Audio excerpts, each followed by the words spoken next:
I think this is shaping up to be a big story with the Zak Butters reported for abusive language, I guess is the term that they call it, cost a 50-metre penalty and a goal in a pretty critical stage of the game yesterday. Here's Nick Foote, the umpire, telling Butters he's been placed on report. Yeah, I'm reporting it. I'm reporting it. For what? So he couldn't believe it. I'm reporting you. Butters said, what for? Could not believe it. And then Channel 7's young reporting guru, Xander Maguire, asked Zak Butters the important questions post-game. Yeah, I'd love to know the language that I said, because I went up to him after the game and obviously just wanted to have a chat like any two humans do, and he said he didn't want to speak to me, and all I said is, how's that a free kick? And yeah, he gave 50 and said I'm on report. So I had a few teammates there right next to me, Ollie Wines, so yeah, I'm curious to follow that one up, because I'm never going to say anything bad to the umpire. So yeah, I just wanted to follow up and ask what he thought I said from his end. So there are no expletives used or anything directed at him that could have been viewed as derogatory or anything? No, generally no swear words, no any bad language. So that's why I was curious, and yeah, obviously a bit frustrated because it leads to a goal, and I think I'm a pretty honest bloke out there and have a good relationship with most umpires. So I'm sure the club will deal with that. Early to say, but if you were to be charged, you feel like you'd have a case to fight against that? Oh, mate, I'd fight for the hills, because, I know what I said and I know I didn't say anything bad. Pretty convincing, I would have thought. Like, I wouldn't have thought Zak Butters is going to stake his reputation if he wasn't adamant that nothing had been said. So we need clarification quickly from the AFL on this one. There needs to be a statement released really quickly, because it was a crucial decision. You can't have a player placed on report for saying, what was that for? Just the whole thing's weird, isn't it? Really weird. I just wonder what the word is. So we got this same situation. Sorry, I'll let that go. He said of last week with Lance Collard that Tom will go through later. It is a fascination to me, and I know we're using that word a lot, but it is a fascination to me that he's been found guilty when he stuck to his story the whole way through. Now, what has Zak Butters said? So the difference here is that there's multiple witnesses, you would think. Or so at least, is he abused the umpire? Is that what we're saying? The umpire, I'm saying he hasn't. The umpire thinks he has, though. So what has the umpire thought he said? Well, I would have to have called him a cheat or something. It would have to be words to that that like strong, that. because a 50-metre penalty is one thing for abusive language. So that would be a swear word or you idiot or something like that. To actually be placed on report for abusive language is another level. So what's the level that he thinks he's gone to not only pay a free kick and a 50 for abusive language, but to then actually report him? And Butters is the captain of the club, standing there on free-to-air television in front of, I don't know, 1 million people saying I didn't say it, or whatever he thinks I said, I didn't. I'm an honest person. Ollie Wines has heard me, which I've spoken to the club.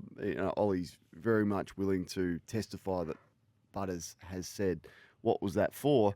So the AFL got to clean up this mess. And then after the game, for the umpire not to engage with a captain of a club, like I would ask the question, if that was Scott Pendlebury or if that was Marcus Bontempelli, would the AFL umpire engage with him? The captain of the club after the game, who's calmly gone up to him and said, mate, you've just reported me for abusive language. This is what I said.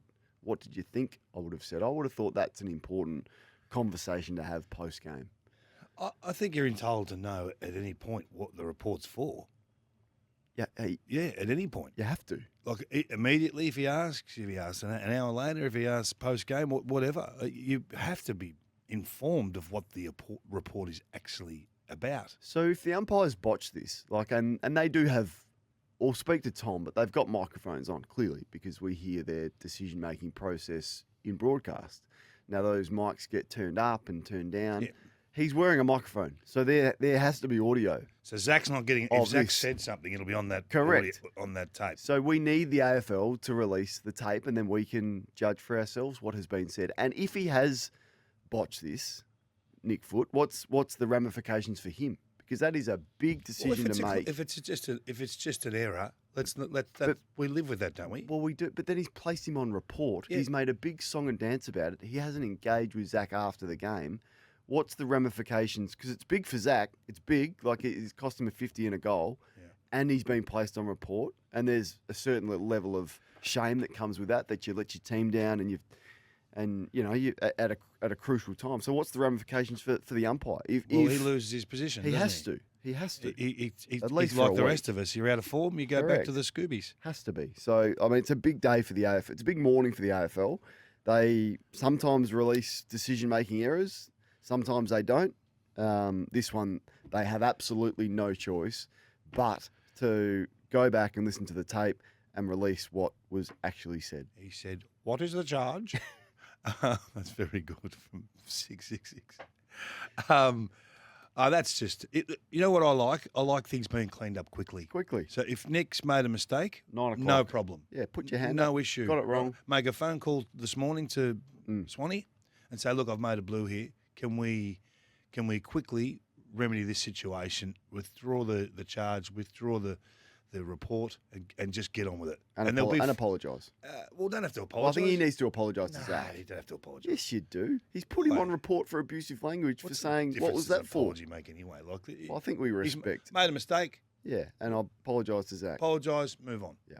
And everyone's happy with that. If Correct. that's done at 9 o'clock. 9:01. That's the deadline. I like to say 9:01. That's the deadline. Give you an extra minute. Everyone's up at 6:01. Yeah. So you got 3 hours 9:01. to get to 9:01. It should be done as quickly as possible. Have your say on that. What do you think? Like that. 1300 736 736. What's your first thoughts? Well, how many contenders have we actually got this year?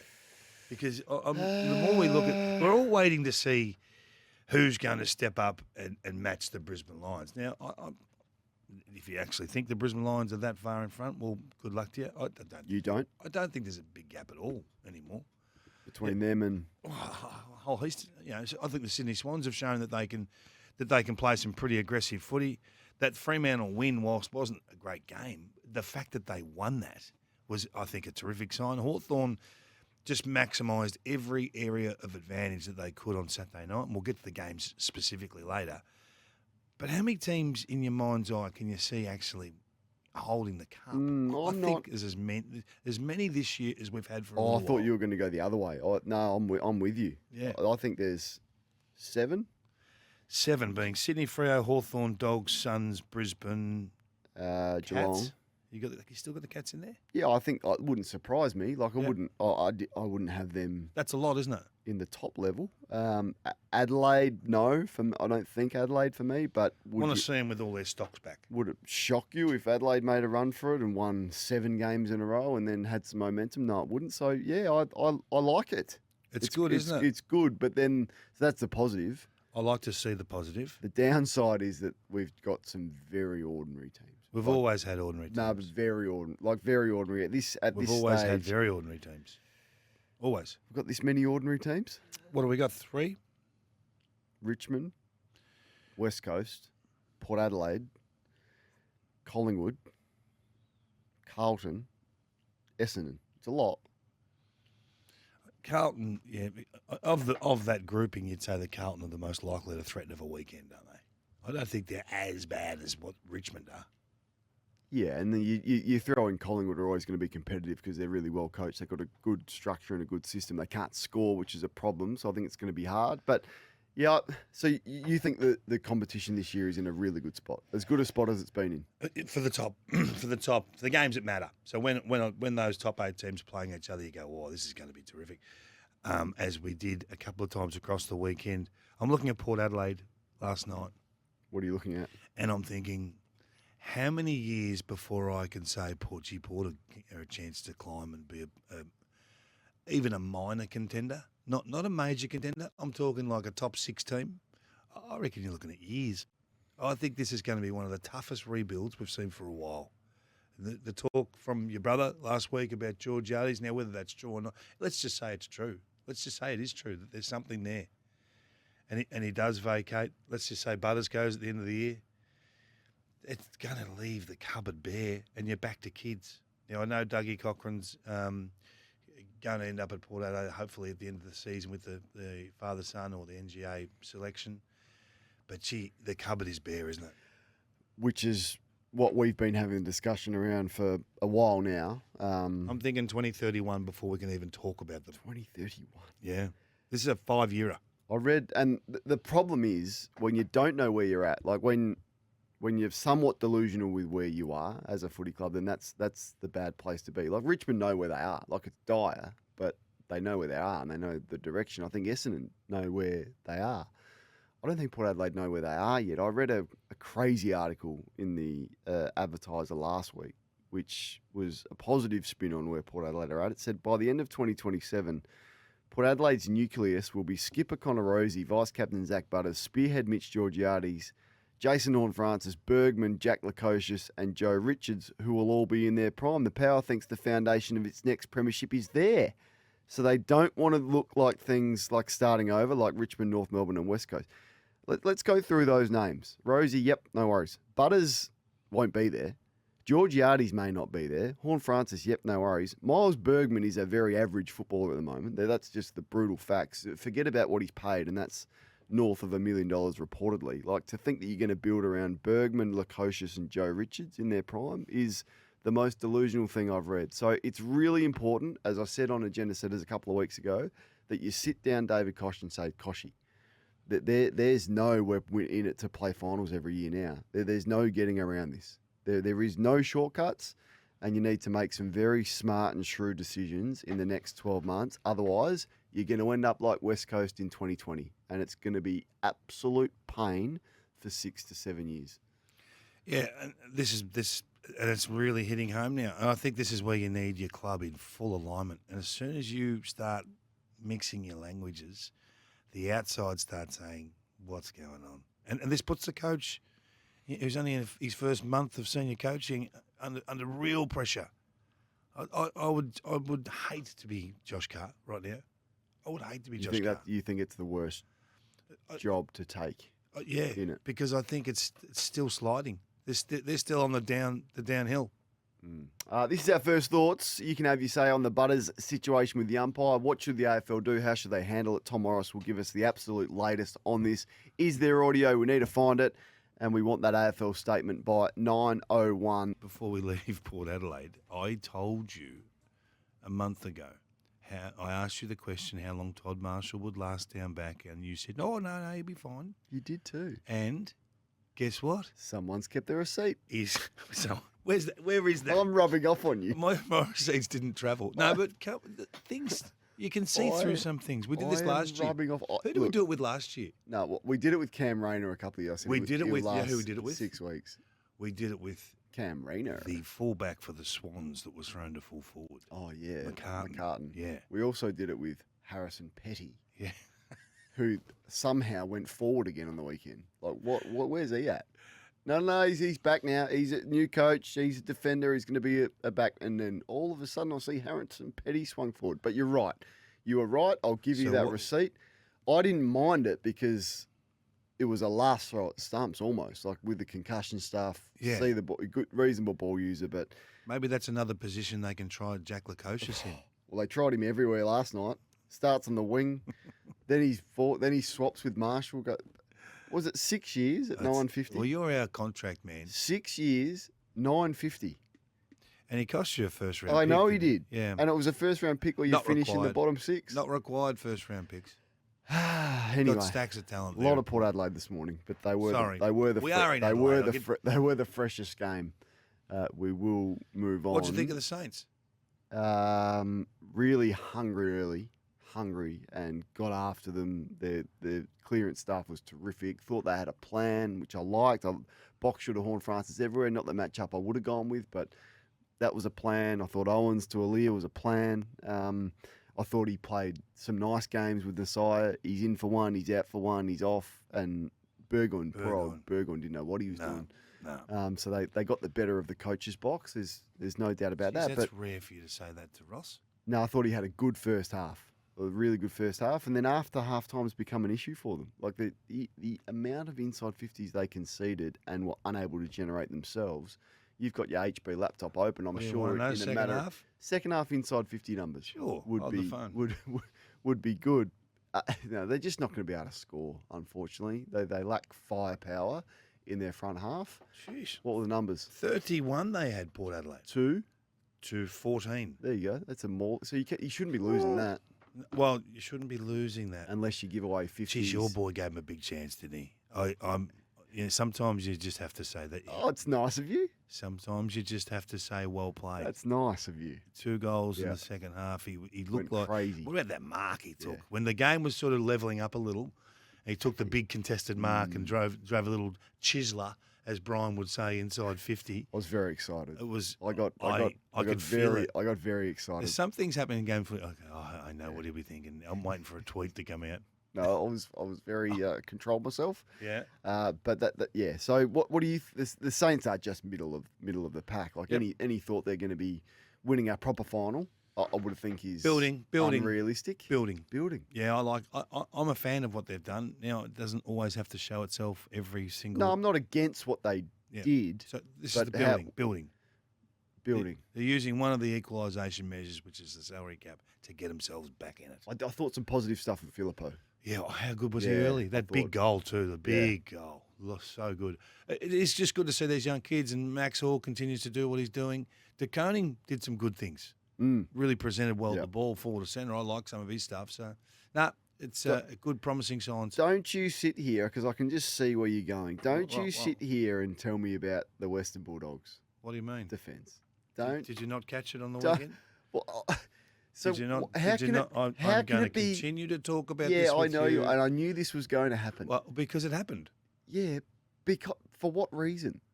What do you mean? You can't be great against the Brisbane Lions away. You can't come and beat Adelaide and your defence holds up and then no one says anything. It's like, oh, how good's this?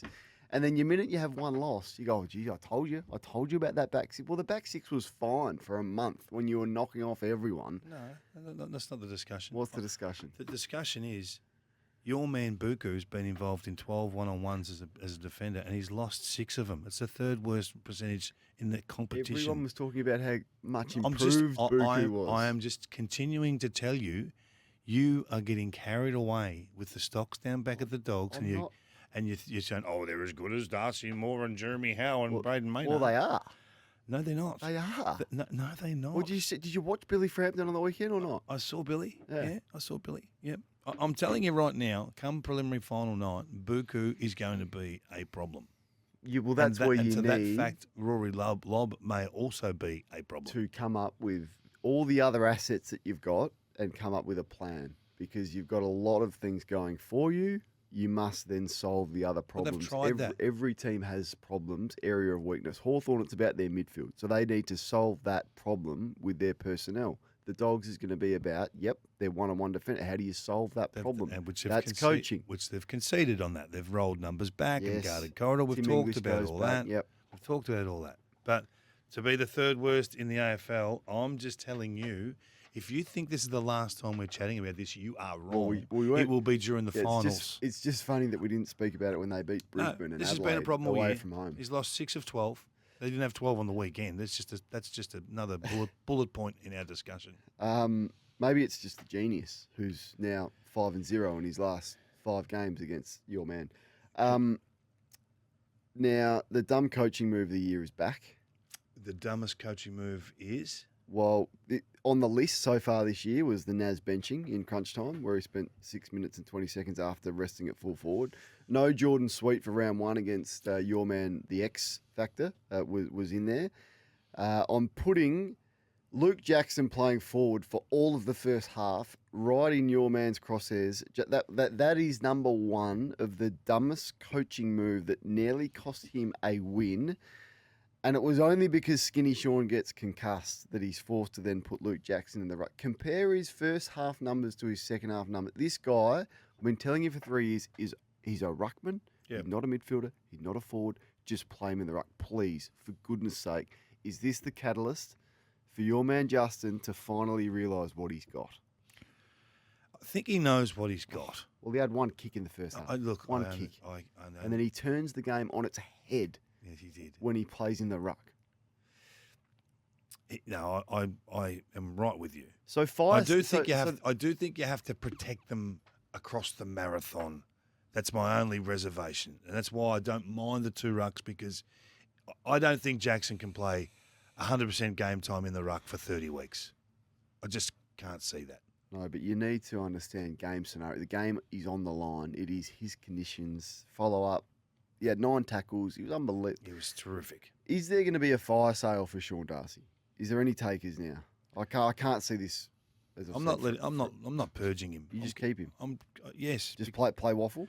And then when Well, you're required, if need someone's be, injured, or that fifth spot on the bench is a bit of an asset. Like when the game's like the Ned Reeves role, you think, just come in and... no, Ned's better than that. Ned's better than Skinny Sean.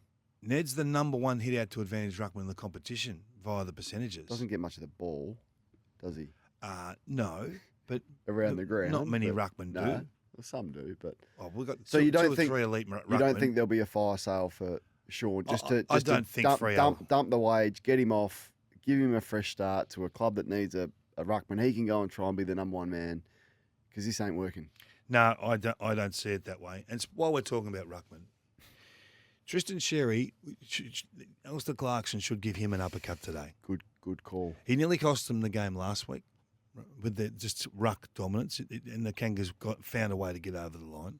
And on the weekend, I couldn't help but thinking this whole game looks different with Tristan Sherry out there, and they were gettable. The lines, they were gettable on the weekend. Score some stoppages between the arcs. They kicked 6-3 against Brisbane, which is the Brisbane have only conceded more than that probably 5 times in 5 years. So I'm looking at thinking, if Sherry plays, they win this game. Now that's probably a fraction bias, but I think he's that important. 3 in a row, baby. It would have been. Well, it just shows you that the nonsensical action. Crack the Jägermeister. You would.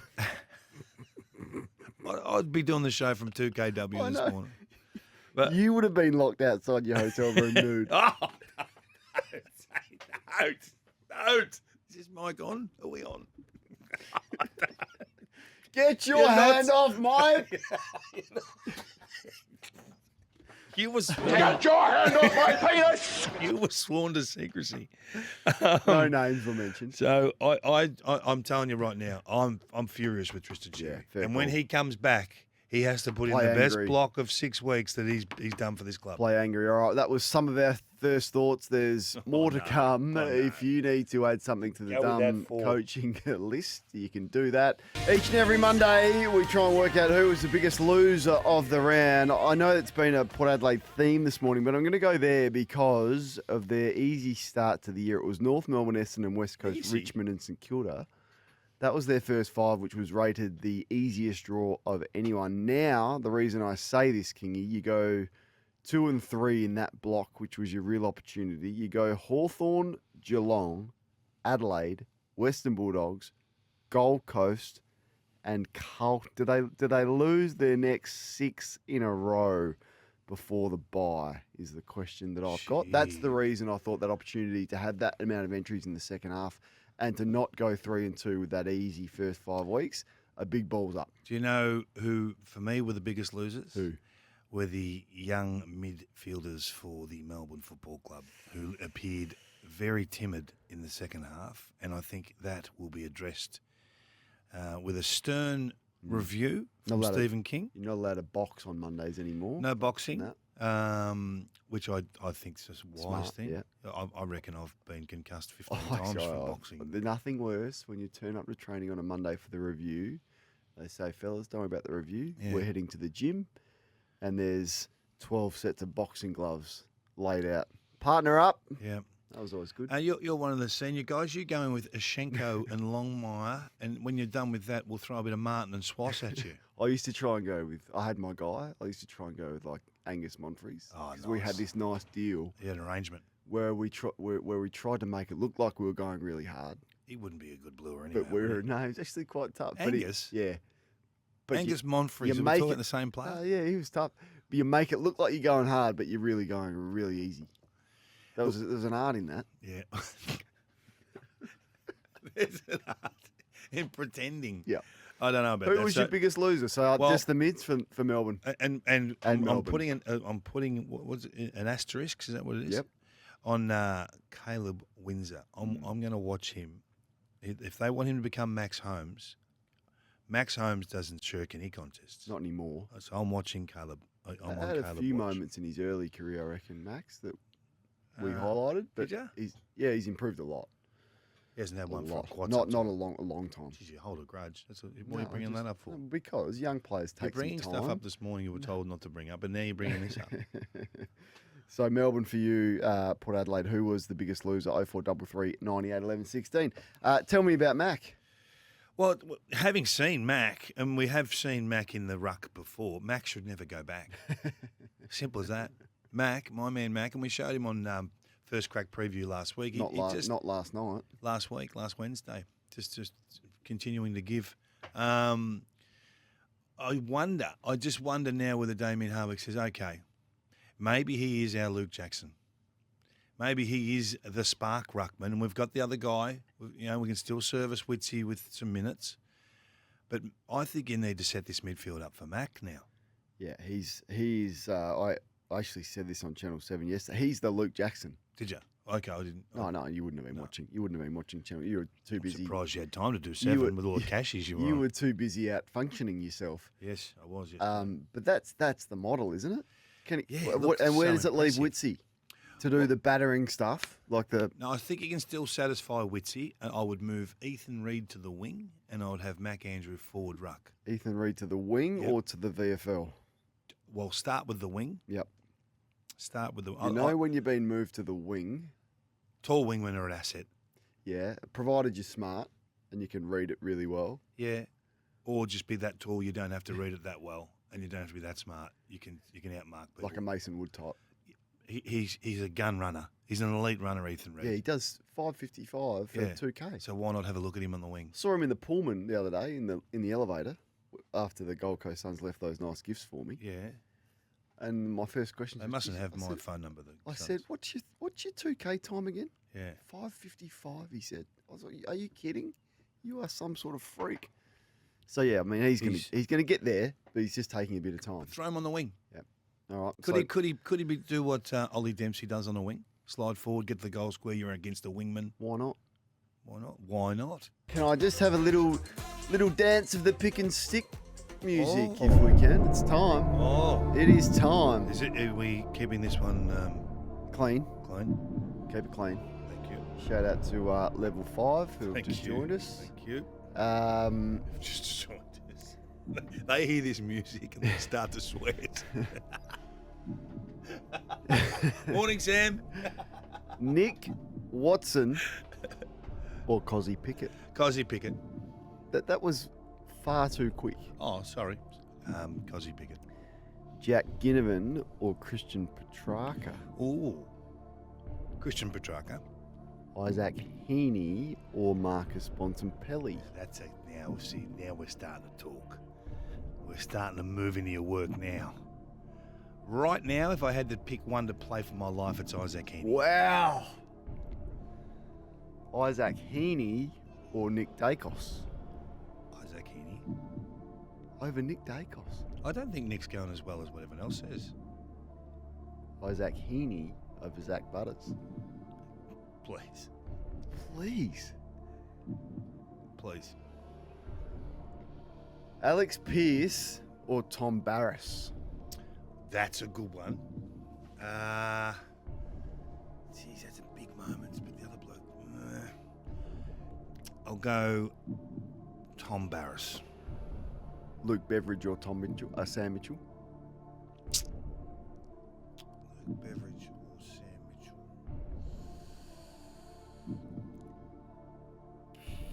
Sam Mitchell. Sam Mitchell or Craig McRae? I've had more fun with Craig McRae. Sam Mitchell. Oh, he's on board the Genius this morning. Marby Old Child with one hamstring or a fit Aaron Norton? Old Symbols Chol. Pick and stick for Pullman on the park. Man who, as that putt just slides to the left that Kingy was talking about, has been on the phone for the last hour and a half, is one of the best newsbreakers in the business. SEN's footy reporter, we can say that, is Tom Morris. Morning. Morning, Kane. Morning, Kingy. Can I just say... Hey, well done. On... The way you've attacked embraced every function with your best endeavours. Yes. You've won the inaugural Tom. What's that? It's the man who can visit the most AFL paid-for functions in a Named after you for Tom. gathering. Thank you. The Tom. It's been a big 5 days. How many functions? How many did you reckon you went to? I need to count. Yeah, it's a number, though. It's a double finger number, including the games. Extraordinary. Yeah. I did one with Kane, actually. We did. Which was good. It was good. Yeah, with another charitable function? Yep. Charitable function. Yep. Yeah. Well, for me, it was charitable. I'm not sure if for Kane it was charitable. but Hang on. Of course. You split the finances? Let's start with Zak Butters. This is bubbling away to be a big story. You've been on the phone. What have you uncovered? Anything? Well, Zak Butters is really annoyed this morning, and he was last night because he feels like his reputation and his reputation standing in the game has been put through the mud by the suggestion from umpire Nick Foote that he has abused him in any way, shape, or form. So there'll be some balance here. Like Nick Foote wouldn't have reported him if he didn't think he heard something, but the umpires wear microphones, and I'm told that invariably they do pick up when something is said close to the umpire mic. So we'll find out hopefully in the next couple of hours what allegedly Zak Butters did say, and then if he does get found, if that does take the next step, just some historical context around this, and I think this is important. So last year, Liam Ryan was fined for umpire abuse, $1,500. We don't know what he said in that instance, but a $1,500 fine. And then the other two instances in the last few years, in 2019, Dale Thomas copped a $7,500 fine for calling a boundary umpire an effing cheat. Oof. And Dane Rampy just a fine for that. $7,500. Yep. I would have thought that's weeks. Strong fine. Yeah, that was at the tribunal. Strong language. I'd rather weeks.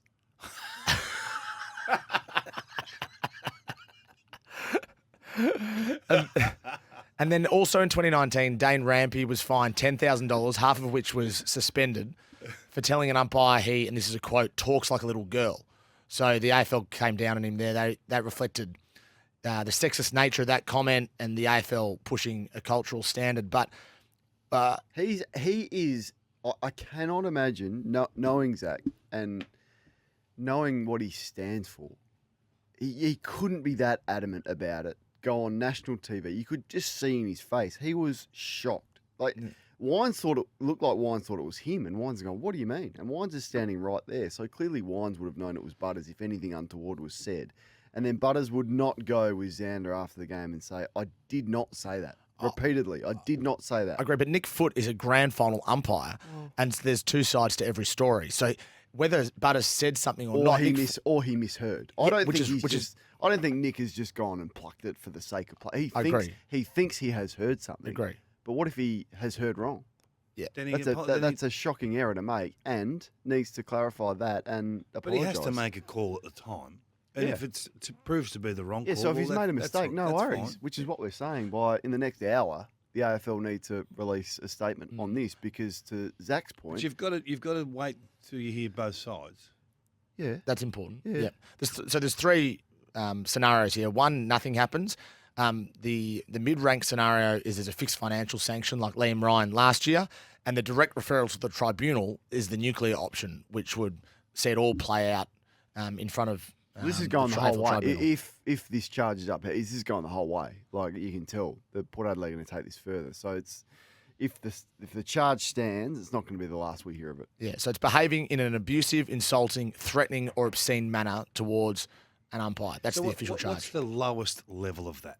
To meet the criteria, what's the lowest level of that? Like F an idiot? Yeah, something like that. Does that probably trigger a fine? Is that reportable for abusive language, or is that just there's a 50-metre penalty for a reason for abusive language? Does that hit that threshold? I think it has to be something more serious than something like that. Yeah.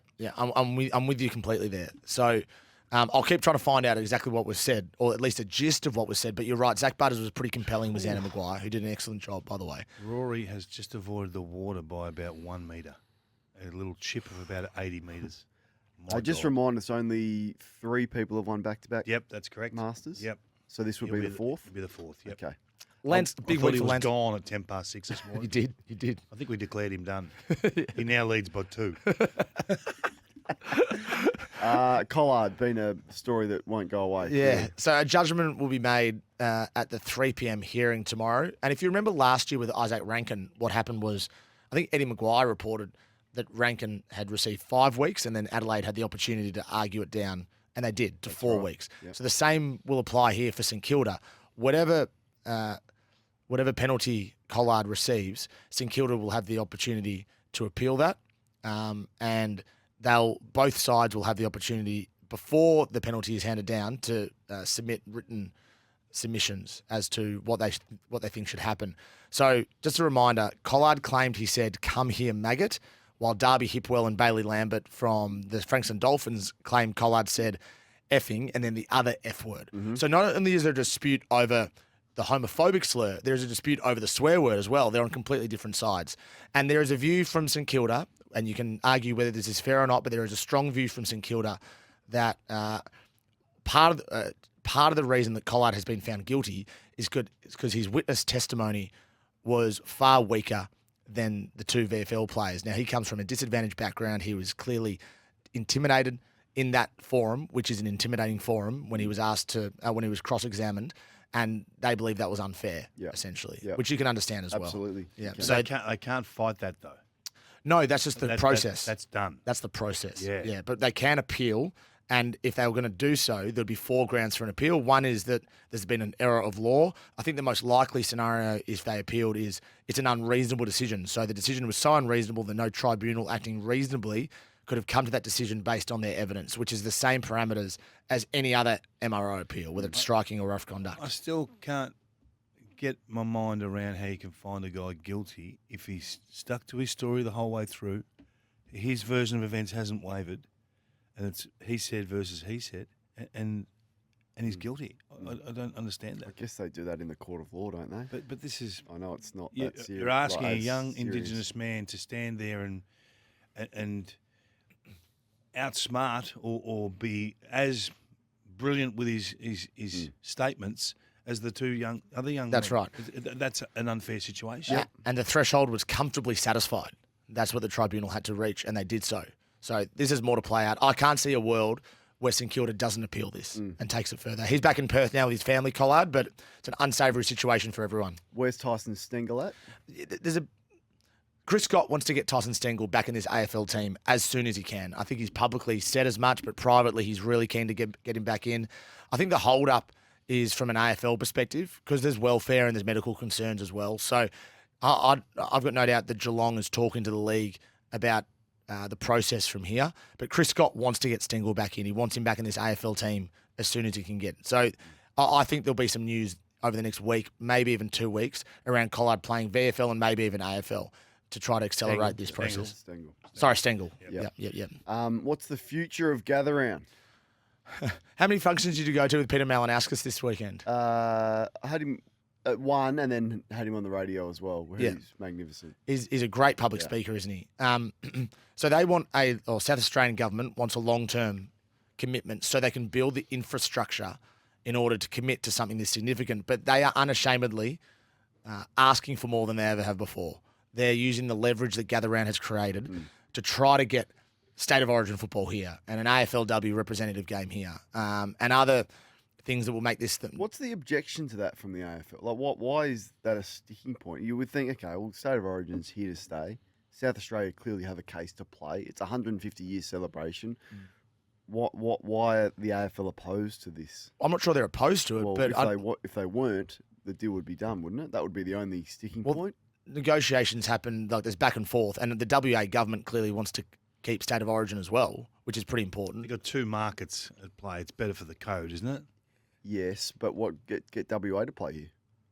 Yeah, but WA want to play at home. Well, they want a game in WA. No, they've had their go at having a game in WA. They don't have the monopoly on state of origin, do they? Well, that's you can make the same case for the Gather Round scenario. Because I don't know where else Gather Round works, whereas state of origin works. No one wants places. to move it. I don't want to move it, but I don't mind the idea of having state of origin Western Australia and Gather Round in South Australia. Yeah, and WA would argue that's their only thing. If the northern states get an opening or a launch round and Gather Round is in South Australia, then they should get state of origin and everyone should go there for state of origin. Does Victoria versus South Australia work in WA? Because you can't just have WA play. Well, it works better here. Yeah. It works better here. But so where do you think it lands? You've spoken to a lot of people. Will there be a compromise somewhere? You've been to every function. What do you got? Look, it might be a long-term deal, but I'd be at this point. I think it's more likely the can gets kicked down the road with a 1 to 3 year deal, and the Tasmanian introduction complicates things a little bit as well, as to whether they have a Gather Round down in Tasmania for 1 year when the stadium gets built, so 2031. There's lots of elements, but Peter Malinauskas is pushing for more than he ever has to try to lock this thing in long term. and build the infrastructure they need and spend the money they want. Are you worried about Tasmania not getting a marquee player? Not getting the marquee guy? Is there any concerns? Depends what level of what's marquee. I think they what's might. the threshold of marquee? That's what I'm starting to worry about. They might not get a marquee. What? How you? Because I'm just hearing some things when you're around footy people that it's not as attractive as what it was. How many marquees the original pitch is there in the? Is there 10 marquees in footy, or is there 5? No, there's probably 20, isn't there? So is Nate Caddy marquee? Not for me. Is Tom Green marquee? Yeah, Tom Green will be marquee. Yeah, I think they're going to be able to get some one. players. They'll get. You reckon they'll get a Tom Green level of player. Yeah, which is fine, by the way, isn't it? Okay. You don't need a Gary Ablett Jr. You don't need a Messiah. You're better off getting 3 or 4. I'm not sure Tom Green's going to sell many tickets. Yeah. Well, are you there for PR or are you there to win? Because Tom Green's pretty important. Well, they're not winning. They're not winning for a while. No, but the person who goes there is not going to have a great strike rate with wins and losses. But they're not going to be as young or as bad as the Giants or Gold Coast Suns were initially. They're being set up differently to avoid 3 or 4 years of being terrible. So, and I think Brendan Gale said it with Dwayne Russell the other day, that their aim is to get 3 or 4 very good players rather than one superstar and then mediocre players alongside. They've got the money for that. That worries me. Yeah. The injury update for Carbone lawyers. Injured and need a good lawyer. You know what to do. Get Carbone on the phone. Yeah, so a few this weekend. Stephen Coniglio has been concussed. He won't play against Sydney on Friday night. Ed Richards, good news for the Western Bulldogs yesterday. Well, he's in the LeBron library. He's looked like he was never going to play the again. LeBron library. And now he's a test. Come on, Ed. Cleared of serious ankle damage. He could have come back on. He was going that well. It's good news for the Western Bulldogs. Thought he needed his leg amputated. Now he's a test. He's a chance to play on Friday night. Aaron Norton had scans on his right hand yesterday, so he's in some sort of doubt. Mitch Cleary also said that Connor Butterick is in some doubt too. Marbiel Troll's done a hamstring, so who comes in for him? Is it Cal? Yeah, they've been. What about McCabe? Nah, what about McCabe? They've been desperate to get Deer in. What about McCabe? No. Debutant? No. I love Schubert. Did anyone see the Sam Darcy collision where he bumped with a player with the head over the ball? Yep. All okay. It looked nasty. There's no injury.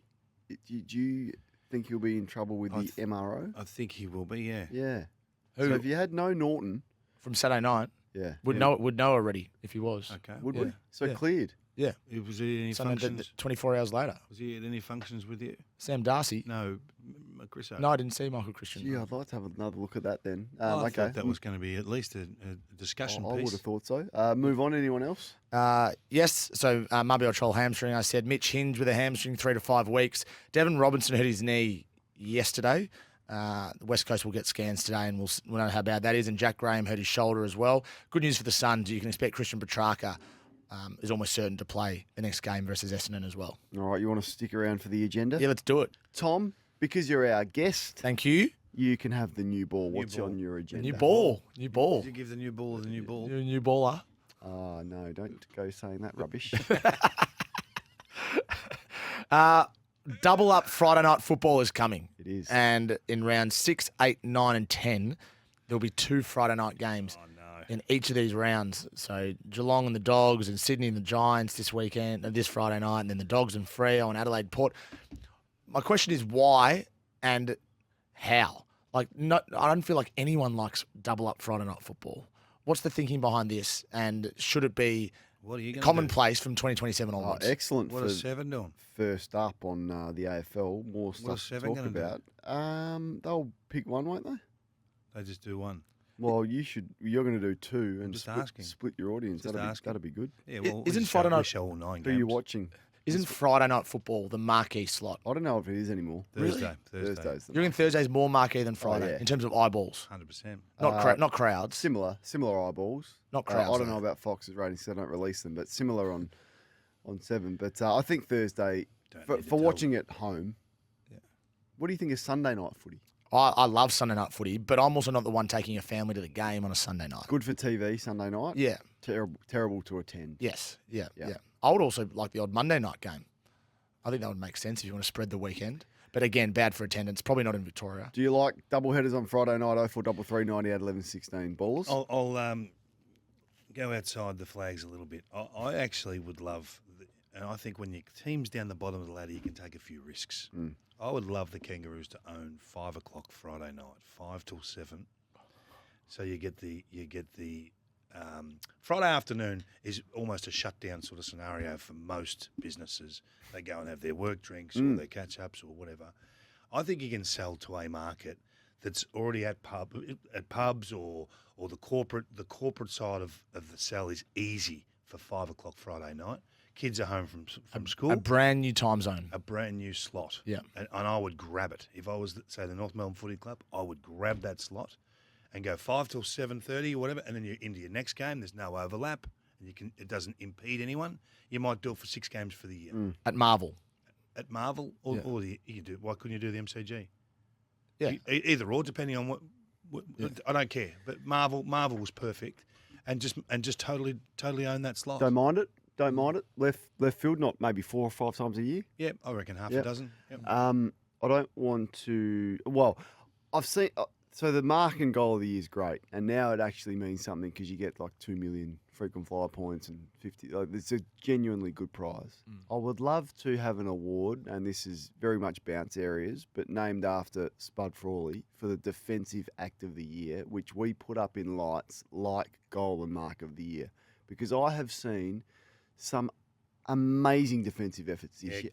Amazing. Like Wardlaw, Pearce, couple of times there has been. Cozzy Pickett's rundown would be nomination number 1. Like Rioli last year would have won it. Yep. So name it after Spud and put it with goal and mark of the year. So we love to celebrate the big potato, the flashy stuff. But I think the defensive act of the year deserves 2 million frequent flyer points, 50 grand. Well, why don't we just start it? Let's do a fireball. Fireball. Let's I think start we'll it. struggle to get a prize. No. Well, maybe we'll get Cobram Estate. Let's do that. The Cobram Estate defensive act of the year. Named after Spud. Nomination number he the Spud. We'll call it the big potato. A few years, yeah. Big potato. The Cobram Estate big potato. Nomination number 1. So would Pickett's Cozzy be winning? We'll nominate 1 a week. We'll nominate 2, and the fans can vote on which one gets through. That can be our Twitter poll, which we'll put up. But Big so you think Cozzy would be leading? I would nominate Cozzy from this round. Have you got from one? this round? I loved Butler's chase last night, but I don't think it was Cozzy as good as Cozzy's. I'd have to have a think about it. I thought Pearce's game on pluck any of his efforts on Friday night. What about the intercept mark from Tracy Carey? Yeah. Yeah. So all of that. Can I have a quick conversation with you about the Suns? What's happening at the Suns? What's happened to their aggression and their toughness and their clearance game and their contested possession game? I think that they're just gettable at the moment. They just don't look the same team. -6 clearances again on the weekend, -16 contested possessions on the back of being smacked by Melbourne the week before. And the Swans are not necessarily a contested possession team. So the problem is they'll play Essendon this week at home and win by 10 goals. Yeah. And then we'll sort of forget about them. Oh, we won't actually, because they come to Tassie to take on Hawthorn in round 7. So that'll be a gigantic test for them with a few numbers back. I don't like their forward structure at all. Like where's Jamara? What? He's building. Building, is he? Yeah, he's not there yet. He had an issue, didn't he? Have a hamstring or something? Yeah, a brief setback. Yeah. But he's still a while away, even though he wants to play every I don't week. think they're worried about him for the first block of no, first clearly, 12 games. But their forward structure's a mess. Like Jed Walters hasn't. No, he's not quite ready yet. Ethan Reid, Get Mac down there. Get Ethan out of the way. Get him to a wing. And see if you can change it. Okay. What else is on your agenda, my man? Zach Merritt's contract. So Cal Toomey reported a few weeks ago that Essendon's offered him a multi-year deal. So that's a 2-year extension they've offered him. Do you think a performance like on the weekend, when Essendon shows something, makes him any more likely to sign? Or do you think it makes no difference whatsoever? If he signs, it would be the strangest decision that I think I've seen from a player. If he signs early. Like if he signs in the next month. That would be one of the more bizarre things I've ever seen in football. There's been some U-turns though in the past, hasn't there? When it comes to contract. This would be the biggest slam the brakes on and do a 360 Fast and the Furious style U-turn I've ever seen. But it would be a good news story for Essendon. Would it? Yeah, wouldn't it? Well, everyone's telling me they should have traded him. Yeah, but when they can lock him in long term, then it actually shows he's got some faith in the club. When are they winning at Essendon? You just sit out of this conversation for a minute. You've got them winning it this year. When are Essendon in the hunt again? Nowhere near. Not within 5 years. Not within 6 years. So you're basically just rewarding his loyalty. Yeah. Which he hasn't really been that loyal recently. You're going bygones are bygones. I think we're going to let him stay. Yeah, okay. Yeah, that's what you're saying. Jamara it's a had PR move. knee surgery. I'm just being told by thank you. Brooks. Very minor. Yeah, I'm minor told. setback. Yeah, he keeps in contact with his players, doesn't he, Brooksy? Yeah, Amazing. he's got tentacles all over the league. Brooksy. He does. He's The Swans. Have you changed your opinion on the Swans? no. Well, Elevated. Have they elevated? Yes. That's probably a better way. I think Dean Cox is having a huge under the radar year. Yep. I really like the way he speaks, carries himself, talks to his players, talks to the media. There's a down to business aspect of Dean Cox that I really like. You know what he's got? He's got the Ken Hinkley honesty. He's got that same gene in him. And publicly, privately, we did a briefing with him start of the season. And, Gold Coast Sun, you can get bought by certain clubs and you sit there and you listen. Like Kingy does. I didn't want to say that, but like Kingy.